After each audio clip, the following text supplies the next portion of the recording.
Sony has finally did it. They've made more games with the PS5. So recently, Sony did their State of Play, and we're gonna go over all the games they talked about. And the first game they talked about is Concord from Firewalk Studios. Now, the footage you're seeing is in-engine, which means the actual engine is capable of putting out this, which is very impressive. This looks very nice. Like, it is insanely high fidelity, which is good, okay? It doesn't make or break a game, but it's nice to see. Now, this game is a 5v5 first-person shooter, and you're a free gunner, and your enemies are also free gunners. So basically, it is a 5v5 first-person arena shooter. It looks a lot like the Destiny 2 Crucible, which is not a bad thing because actually it plays really well. But overall, the game looks interesting for sure. I don't know if I'm gonna be playing it, especially if it's only PS5. If it's PC, I'll probably try it. But yeah, it looks overall pretty good. I'd also like to point out, I think they changed the player count midway through development because the initial story trailer only has 4 people in it. It does not have 5. But yeah, that's just a little thing I noticed. And they also talked about weekly cinematics that would update in-game to give you story on the characters that you play as in the arena, which I think is a super cool idea. It's a lot like Overwatch, where Overwatch would have these cinematics they post to make you care about the characters more, and they work. They really do work. I really do hope they also post that stuff to YouTube,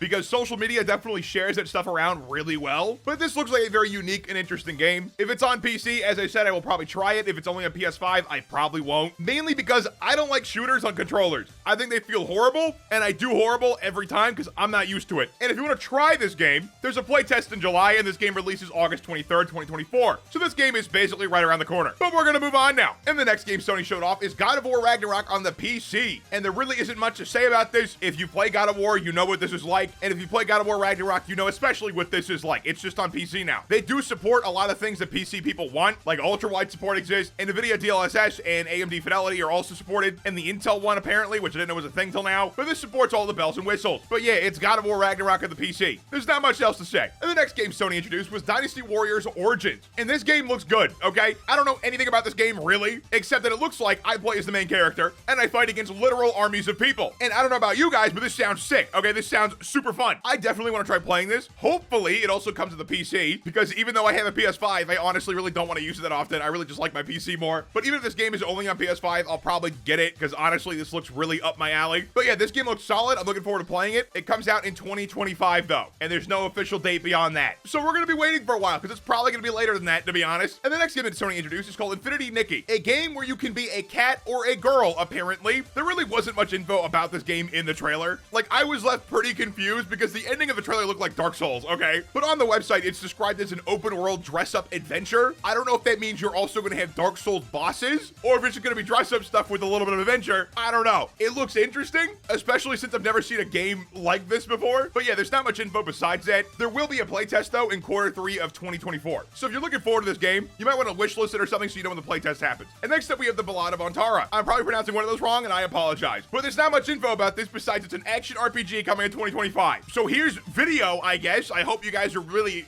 soaking this in. I hope you guys are really taking this to heart right now. Yeah, it looks interesting, right? Looks really cool. And I think you've seen enough now. We're gonna move on. And next up, we have Behemoth by Skydance. And this game is a PSVR 2 game. And even though I don't play VR often, it is nice to see VR games coming back because VR is really cool. It really just needs more time to bake and get a little bit better and get a little bit less clunky before a lot of people start using it. If you have a chance to try it, I highly recommend trying it, but I would not buy your own headset unless you're actually obsessed with it because it is a lot of work to go in and out of VR, and most of the time, you're just not gonna want to do it. Unless you're like one of the 1% of people who's like super obsessed with VR. Then you will stay in it 24/7. But Behemoth looks really good. Taking into account that it's a VR game, the trailer is excellent. Like, it is very hard to make VR trailers that people like and don't look wonky. So they did a super good job with the trailer. And it looks a lot like Blade and Sorcery, which is a good thing. Blade and Sorcery is a really fun VR game. You basically just fight people, and the physics are really fun. And it looks a lot like that, which is a very good thing. Yeah, so assuming this is on PC at some point, I'll try it. But PSVR 2, I don't own that. So if you do own a PSVR 2, have fun with this one, I guess. This is probably one you want to pick up. And next up, we have another PSVR 2 game, Alien Rogue Incursion. And this is the first Alien VR game ever, apparently. I thought this was already a thing and came out because I've seen VR footage of Alien, and I thought this game already existed. But no, I guess that was just a really good mod. But this game probably has some hype behind it because the Alien series is kind of a cult classic, and people have talked about this game being in VR for a very long time. So I imagine this game is going to have some people wanting to get it. And if that's you, congratulations, your game exists now. You can go buy it. But for everyone else, we're moving on. Marvel Rivals is coming to PS5. That's not really that surprising. This game's already been a thing for kind of a hot minute. We talked about it before on this channel, but if you don't know what it is, it's a 5v5 hero shooter with Marvel heroes, and it's also third person. And if you're still confused on what the game is, imagine Overwatch but there's a Marvel skin on top of it. That's literally what Marvel Rivals is. Personally, I don't really care about this game too much. I think they'll ruin it eventually. I've heard people say it's good as of now, but I think they're just gonna ruin it with microtransactions in the future because it's a Marvel game. Why wouldn't they do that? And the next game they showed off was Where Winds Meet. And honestly, they didn't really show much at all about this. They showed like a quick trailer. We don't even have a release date for this. It is in development. That is all we know. And it looks like it'll be a very hard game. Like this looks like it's going to be Dark Souls-esque, but I could be wrong on that. I am totally guessing based off the trailer. Maybe the fighting is just really exaggerated. Either way, this looks interesting, but there's not much info about it, so we're gonna move on. Until Dawn. This game looks all right. There's not much info about it besides this trailer, and this trailer is not a gameplay trailer. So with that being said, it's coming to PS5 and PC in fall of 2024, and that is all the info I have about it. Next up, we have Path of Exile 2, and I know this game has a lot of hype. It's also kind of weird to see this in the state of play, because I think of Path of Exiles as being a PC game. So seeing it for the PS5 is a little weird, but it looks solid on PS5. It has couch co-op, crossplay, and cross progression, which is actually sick. Like being able to play on your PC and your PS5 and have all the progression save is really cool. I wish more games would do that. I would play so many more different systems if more games were like that. But yeah, it's Path of Exile. If you like the first one, you're probably gonna like this one, and it's looking like it's gonna be really good. And if you're looking to try playing it, there will be early access in late 2024. And next up, we have the Silent Hill 2 remake. I don't know much about Silent Hill, but I do know that this is a cult classic. So I will let you relish in the fact that this exists now, and I will tell you that I don't like scary games, but if you like this, good for you, I'm glad. Its current release date is October 8th of 2024, so if you're looking forward to it, you're not gonna have to wait much longer.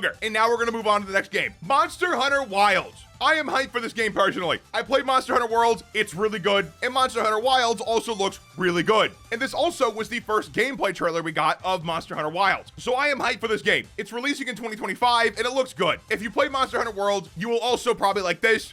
It's a lot of the same, and if you've never played Monster Hunter before, basically you and up to 3 other people go around the world hunting monsters, and you collect their items to craft better gear to then hunt bigger monsters to craft better gear. It's a little bit grindy, but it's a fun grind, and the monsters are all unique and have different attack patterns and all that kind of stuff. It is definitely a very fun co-op game. I highly recommend it. I have always had a good time in Monster Hunter World, so I expect this game should also be pretty good too. As long as it doesn't have any massive bugs or major problems at launch, it should be solid. But Monster Hunter Wilds should release sometime 2025. And next up, we have Astro Bot, and I'm gonna be honest, Sony is on something, bro. They dedicated like 5 minutes of the 30-minute state of play to Astro Bot. And I get it, Sony. It's your child. It's like literally like the PS5 incarnated into like a little character, okay? I understand. But like Astro Bot is just a tech demo. That's all it is. The only reason Astro Bot existed to begin with was to show off the new PS5 controller. That was the only reason. So it's kind of weird they dedicated so much time to Astro Bot. And this trailer looks all right. Like it's Astro Bot. It really just looks like they made Mario in the Unity engine. I'm gonna be honest. But it looks all right, I guess. It's Astro Bot. It looks like it could be good. I'm poking a little fun at it because it really just is the PS5 into like a little robot character. It is the console. But yeah, this comes out September 24th if you care about it at all. But what do you think? Let me know in the comments down below. Like and subscribe. New follow me on Twitter @spatnz1. Click the answer, check out more of my content, and have a good one.